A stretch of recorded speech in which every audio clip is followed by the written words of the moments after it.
Movie के starting में हम खाली रेगिस्तान के बीच एक ट्रेन को जाते हुए देखते हैं। उस ट्रेन के अंदर एक वर्जिल नाम का आदमी भी होता है जो कि कहीं पर जा रहा था। लेकिन वहीं सामने उसे एक औरत और उसके हाथ में बच्चा दिखाई देता है जो कि काफी ज्यादा भूखे और परेशान लग रहे थे। उसके कुछ समय बाद जब ट्रेन रुकती है तो वर्जिल उस औरत के पास जाकर अपना ब्रेड देकर वहां से नीचे उतर जाता है। लेकिन उस जगह पर दूर दूर तक कोई भी नहीं था। वहां पहुंचने से पहले वर्जिल एक गाड़ी भी बुक किया था जो कि अभी तक वहां पर नहीं पहुंची थी। जिसके बाद वर्जिल सामने वाली दुकान वाले के पास जाकर उसे बाथरूम का रास्ता पूछता है और वो आदमी भी वर्जिल को इशारों में जवाब देता है। वर्जिल वहां से आगे बढ़ने लगता है और आगे जाने के बाद उसे गंदा सा पुराना टॉयलेट मिलता है। अब उसके पास भी कोई और ऑप्शन नहीं था, जिस वजह से उसी टॉयलेट में बैठना पड़ता है। लेकिन उसके कुछ देर बाद वर्जिल का ड्राइवर आ गया था जो कि उसे आवाज लगाने लगता है। उसके बाद वर्जिल अपने ड्राइवर के साथ बैठकर कम्बोर्ड नाम की जगह पर जाने लगता है। लेकिन वहां से कुछ दूर आगे जाने के बाद वर्जिल की अपने ड्राइवर से बहस होने लगती है, क्योंकि आधे रास्ते में वर्जिल का ड्राइवर वर्जिल से ज्यादा किराया मांग रहा था। अब कुछ देर दोनों के बीच में बहस चलने के बाद वर्जिल को ड्राइवर की बात माननी पड़ती है, जिसके थोड़ी देर बाद वर्जिल गाड़ी की एसी को चालू करने की कोशिश करता है। लेकिन उसका ड्राइवर उसे ऐसा करने से मना करता है और वह कहता है कि बढ़ती हुई गर्मी को देखिए, अगर तुम्हें एसी को चालू किया तो इंजन में ज्यादा लोड बढ़ने की वजह से इंजन बीच में ही बंद हो सकता है। जिसके बाद ये लोग वहां से आगे बढ़ने लगते हैं। लेकिन कुछ दूर आगे जाने के बाद बदकिस्मती से उनकी गाड़ी का टायर पंचर हो जाता है, जिस वजह से इन दोनों को रास्ते भी रुके गाड़ी का टायर चेंज करना पड़ता है। तब वर्जिल सामने देखता है कि दो कुत्ते आपस में बहुत ही बुरी तरीके से लड़ रहे हैं, जहां पर एक कुत्ता काफी ज्यादा घायल हो गया है और दूसरा तो उसकी जान पर बना हुआ है। तब ये सब कुछ देखने के बाद तो उस कुत्ते को वहां से भगा देता है और जो घायल था वो तो वहां पर लेटा हुआ था, उसे वो वहां पर जानबूझकर मार देता है ताकि उसकी यहां पर तड़प तड़प के मौत न हो। यह सब देखने के बाद वर्जिल को यहां पर थोड़ा अजीब तो लगता है, लेकिन इसके बाद भी ये लोग यहां से आगे बढ़ने लगते हैं। अब रास्ते में आगे बढ़ते हुए इन दोनों को रात हो जाती है, जिस वजह से ये दोनों मिलकर एक जगह पर रुकने का डिसाइड करते हैं, जहां वर्जिल का ड्राइवर वर्जिल से पूछता है कि आखिर तुम कंपाउंड क्यों जाना चाहते हो, क्योंकि वहां पर लोग ना के बराबर जाते हैं। वर्जिल बताता है कि मैंने एक प्रचार देखा था और मैं वहां पर अपनी नौकरी करने के लिए जा रहा हूं। तब वर्जिल का ड्राइवर उसे बताता है कि यह रास्ता काफी ज्यादा खतरनाक है और यहां से कंपाउंड की दूरी ज्यादा BRH जाने की वजह से यह रास्ता और भी ज्यादा खतरनाक हो जाता है। उसके बाद अगली सुबह ये दोनों वहां से निकल जाते हैं, जहां पे वर्जिल गाड़ी चला रहा था और कीथ गाड़ी में सो रहा था। अब यह देखने के बाद वर्जिल वहां पर गाड़ी का एसी बढ़ा देता है, जिस वजह से गाड़ी कुछ ही देर आगे जाने के बाद उसका इंजन बंद हो जाता है। लेकिन गाड़ी रुक जाने की वजह से कीथ को भी वर्जिल की हरकतों के बारे में पता चल जाता है और इस बात को लेकर वह उस पर बहुत ही ज्यादा गुस्सा करता है। जिसके बाद कीथ को गाड़ी का इंजन ठीक करना पड़ता है और वर्जिल इधर उधर टहलने लगता है। लेकिन कुछ दूर वहां से आगे जाने के बाद उसे चमकता हुआ पत्थर नजर आता है, तो वो उसे चेक करता है तो उसे ऐसा लगता है कि शायद ये सोना है, जिस वजह से वो कीथ को इसे चेक करने के लिए बुलाता है। तब कीथ वहां पर अपना लाइटर निकालते हुए उससे कहता है कि अगर यह जलाने पर काला हो गया तो समझ जाना कि ये एक पत्थर है। लेकिन जब ये उसे जलाता है तो वो काला नहीं, उल्टा और भी ज्यादा चमकने लगता है, जिस वजह से दोनों को वहां पर पक्का यकीन हो जाता है कि यह सच में गोल्ड ही है। अब यह देखने के बाद ये दोनों वहां पर खुदाई करने लगते हैं, लेकिन काफी ज्यादा कोशिश करने के बाद भी वह वहां से निकलने का नाम ही नहीं ले रहा था। तब वह दोनों मिलकर अलग अलग एक्सपेरिमेंट करके उस पत्थर को वहां से बाहर निकालने की कोशिश करते हैं, लेकिन इनका कोई भी तरीका वहां पर काम नहीं आता। अब ये दोनों मिलकर उसकी खुदाई करने में पूरे दिन का टाइम लगा देते हैं, लेकिन इनका काम फिर भी पूरा नहीं होता, जिस वजह से वहां पर शाम हो जाती है और इसी वजह से कीथ वहां पर लकड़ी का टुकड़ा लेकर आता है और कीथ वर्जिल को बताता है कि यहाँ पर बहुत सारे जंगली कुत्ते हैं जिनका खतरा यहाँ पर बना रहता है। अब ये दोनों वहां पर आग जलाकर बैठ जाते हैं, जहां पर कीथ को बहुत ही ज्यादा खुशी होने लगती है, क्योंकि उसे ऐसा लग रहा था कि देखते ही देखते उसकी किस्मत बदलने वाली है। कुछ समय बाद कीथ को एक आइडिया आता है और वह वर्जिल को बताता है कि हम दोनों मिलकर जिस सोने को यहाँ से बाहर नहीं निकाल पा रहे, लेकिन हम शहर जाकर जमीन खोदने वाली मशीन को उधार यहाँ पर ला सकते हैं। लेकिन उस मशीन को यहाँ पर लाने के लिए हम दोनों में से किसी एक को शहर जाकर मशीन लाना होगा। जिस वजह से कीथ वर्जिल को ही शहर जाने के लिए कहता है, लेकिन वर्जिल उसे ऐसा करने से मना कर देता है और वह कीथ से कहता है कि मैं शहर में नया हूँ और मैं यहाँ पर किसी को नहीं जानता, जिस वजह से कोई भी मुझ पर विश्वास कर मुझे वो मशीन उधार नहीं देगा।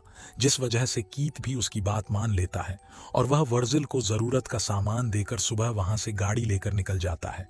लेकिन वहां से जाने से पहले कीथ ने वर्जिल को एक सैटेलाइट फोन दिया था और उसने उससे यह भी बताया था कि मुझे यहाँ आने पर कुछ दिनों का टाइम लग सकता है और उसके वहां से जाते के साथ ही वर्जिल वहां पर टेंट बांध देता है जिसके अंदर रह सके, और रात होने से पहले वो जल्दी से जाकर लकड़ियां इकट्ठा कर लेता है।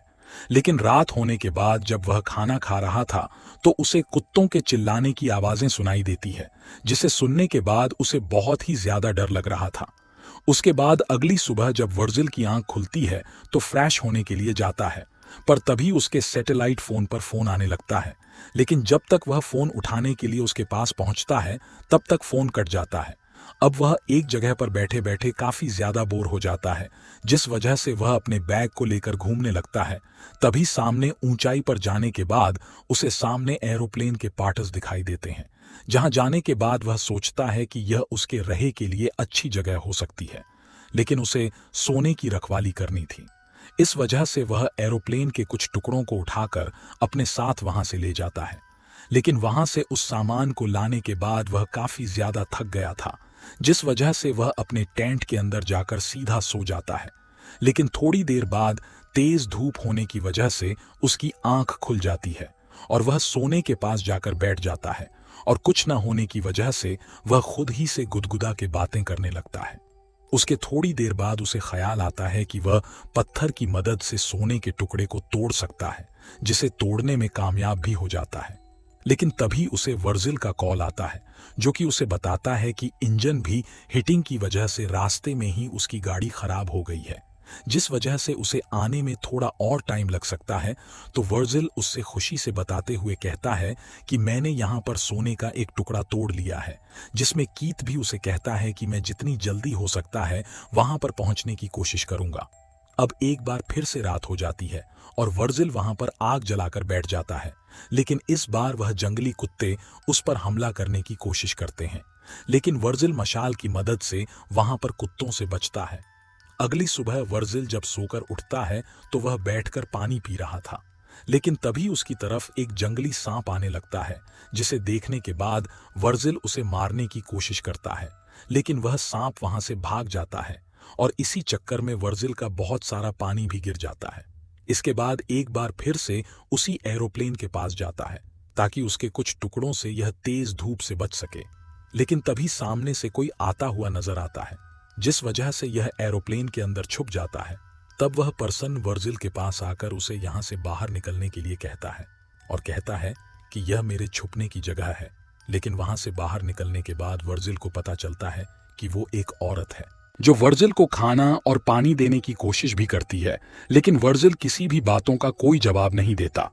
तब वो औरत उसे सवाल पर सवाल पूछने लगती है, जिससे वर्जिल परेशान होकर वहां से उठकर आगे जाने लगता है। तब वो औरत भी उसके पीछे आने लगती है, जिस पर वर्जिल उस पर गुस्सा होते हुए कहता है कि तुम मेरे काम में दखलंदाजी मत करो। लेकिन वो वर्जिल के पीछे जाती है। उस औरत को फिर वर्जिल का कैंप दिखाई देता है, जिस वजह से गुस्से में आकर वो उसके कैंप को तोड़ने लगती है और वह बार बार वर्जिल को गुस्से में यहां से जाने के लिए भी कहती है। यह देखने के बाद वर्जिल को बहुत ही ज्यादा गुस्सा आ जाता है और वह जाने अनजाने में उस औरत को जान से मार देता है, जिसके बाद वह उसके बैग को चेक करने लगता है और जरूरत का सामान उसके बैग से निकाल के वह उसकी बॉडी को पास ही में जाकर दफना देता है। उसके कुछ देर बाद वहां पर एक कुत्ता आता है, जो कि उसकी बॉडी को उस कब्र से बाहर निकाल लेता है। अब बेचारे वर्जिल के पास कोई ऑप्शन न होने की वजह से वो उस लेडी की बॉडी को एक जगह पर ले जाकर वहां पर जला देता है। और ये सब कुछ देखने के बाद वर्जिल की आंखों से आंसू आने लगते हैं, क्योंकि कहीं ना कहीं वह ऐसा नहीं करना चाहता था। उसके बाद अगली सुबह वह 6 बजे सोकर उठता है तो उसे कीथ का फोन आता है जो उसे बताता है कि मशीन मिल चुकी है, लेकिन मशीन का वेट ज्यादा हो जाने की वजह से उसे आने में थोड़ा टाइम लगेगा। अब यह सुनने के बाद वर्जिल काफी ज्यादा परेशान हो गया था, जिस वजह से कीथ उसे मोटिवेट करता है। तभी वर्जिल को सामने से गाड़ी जाती हुई दिखाई देती है, लेकिन सोने के लालच में वर्जिल वहां से नहीं जाता। उसके बाद रात हो जाती है और वर्जिल फिर से रात को आग जलाने के लिए लकड़ियों को इकट्ठा करने लगता है, लेकिन तभी उसे सामने एक रेगिस्तान का बहुत ही भयंकर तूफान आता हुआ दिखाई देता है, जिससे बचने के लिए वो अपने कैंप की तरफ भागने की कोशिश करता है। लेकिन उसके कैंप का सारा सामान भी उस आंधी में उड़ जाता है, लेकिन इसके बाद भी अपनी जान बचाने के लिए वहां से भागता रहता है। लेकिन एक लकड़ी की डाली उसके पेट में जाकर सीधा घुस जाती है। उसके बाद जब वर्जिल की अगली सुबह आंख खुलती है तो उसके पेट में लकड़ी घुसी हुई थी, लेकिन इसके बाद ही वर्जिल इस उम्मीद में जी रहा था कि सोना बेचने के बाद उसकी जिंदगी बिल्कुल बदल जाएगी। अब तूफान आने की वजह से वो एरिया पूरी तरीके से भर चुका था, जिस वजह से वह पागलों की तरह सोने वाली जगह को ढूंढने लगता है। उसके कुछ देर बाद उसे सोने वाली जगह मिल जाती है, जहां लेटकर वह किसी तरीके से अपने पेट की टहनी को बाहर निकालता है। अब इन सब चीजों के चक्कर से उसे काफी ज्यादा पेन होता है और उसकी ब्लीडिंग भी काफी ज्यादा होती है, जिस वजह से वो स्टील की कैन को गर्म करता है और अपने घाव पर लगा लेता है ताकि उसके घाव में कोई इन्फेक्शन न हो जाए। लेकिन लगातार भूख और प्यास और ब्लडिंग की वजह से वह वहीं पर बेहोश हो जाता है। लेकिन बाद में जब उसकी आंखें खुलती है तो उसे अपने ऊपर एक औरत दिखाई देती है जिसके हाथ में धनुष था, और उस औरत को देखने के बाद वर्जिल को ऐसा लगता कि यह तो वही औरत है जिसे उसने मारा था। तब वो औरत वर्जिल को पानी पिलाती है और वहां से चली जाती है। लेकिन थोड़ी ही देर बाद वर्जिल को कीथ का फोन आता है और वो उससे कहता है कि मैं थोड़ी ही देर में तुम्हारे पास पहुंचने वाला हूं। लेकिन थोड़ी ही देर में वो औरत भी वहां पर पहुंच जाती है जो कि वर्जिल की मदद करना चाहती थी। लेकिन वर्जिल यहां पर अपने सोने वाले राज को राज रखना चाहता था, जिस वजह से वह उस औरत को वहां से जाने के लिए कहता है। लेकिन वो औरत वर्जिल से कहती है कि मुझे तुमसे कुछ भी नहीं लेना, बस तुम मुझे यह बता दो कि क्या तुमने मेरी बहन को देखा है। लेकिन तभी वर्जिल वहां पर उठकर देखता है कि वहां पर चारों तरफ से जंगली कुत्तों ने उसे घेर लिया है, जिस वजह से वह जल्दी से कीथ को फोन लगा किर के उसे जल्दी से आने के लिए कहता है, जिसपे कीथ उसे कहता है कि मैं जल्द ही तुम्हारे पास पहुंचने वाला हूं। लेकिन अगले ही सीन में हम कीथ को देखते हैं जो कि बगल में ही बैठकर उसे दूरबीन से उसे देख रहा था। लेकिन तभी देखते ही देखते वो सारे जंगली कुत्ते वर्जिल को नोच नोच कर खाने लगते हैं, और यह देखते के साथ ही कीथ भी वहां पर अपनी मशीन को लेकर पहुंच जाता है, जहां पहुंचकर वह वर्जिल की लाश को देखता है और हमें उसके इरादे के बारे में भी पता चल पाता है। तभी वह गाड़ी से कुछ लेने के लिए पीछे जाता है और जैसे ही आगे की तरफ मुड़ता है तो एक तीर उसके सीधा छाती में आकर लगती है। तभी कीथ इधर उधर देखने की कोशिश करता है, लेकिन उसे कुछ भी पता नहीं चलता कि आखिर उसे किसने मारा है। लेकिन कुछ देर बाद हमें पता चलता है कि ये तीर उसी औरत ने मारा था जो अपनी बहन को ढूंढने के लिए आई थी, और इसी के साथ मूवी यहीं पर खत्म हो जाती है।